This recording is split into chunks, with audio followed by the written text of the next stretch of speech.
Bună, Natalia! Ce genuțe pui astăzi? Bună, fetelor! Uite, mi-ai pus o întrebare foarte interesantă și m-ai și prins într-un moment foarte interesant. Haideți să mă prezint așa repede. Mă numesc Natalia Mura și lucrez în domeniu 14 ani.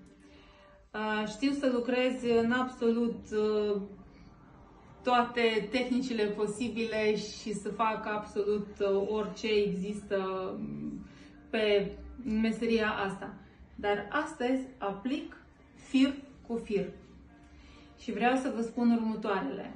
Oricât de mult lucrați, oricât de profi sunteți, este foarte indicat să aveți o clientă, două, pe care să o puteți lucra o dată pe lună, fir cu fir. De ce?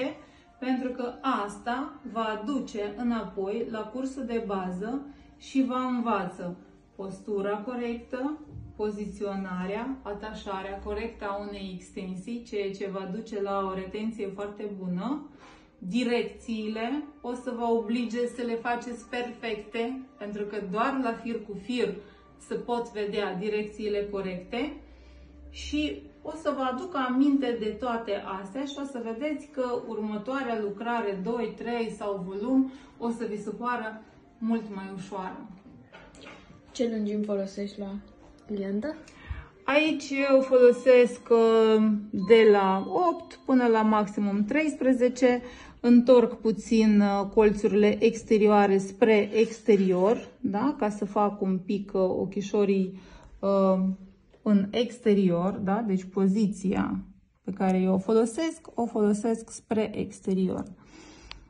Și atunci o să facem și ca un fel de, nu vreau să spun cum se numește animăluțul, pentru că nu e corect după părerea mea, dar ochișorii cu extensia un pic spre exterior.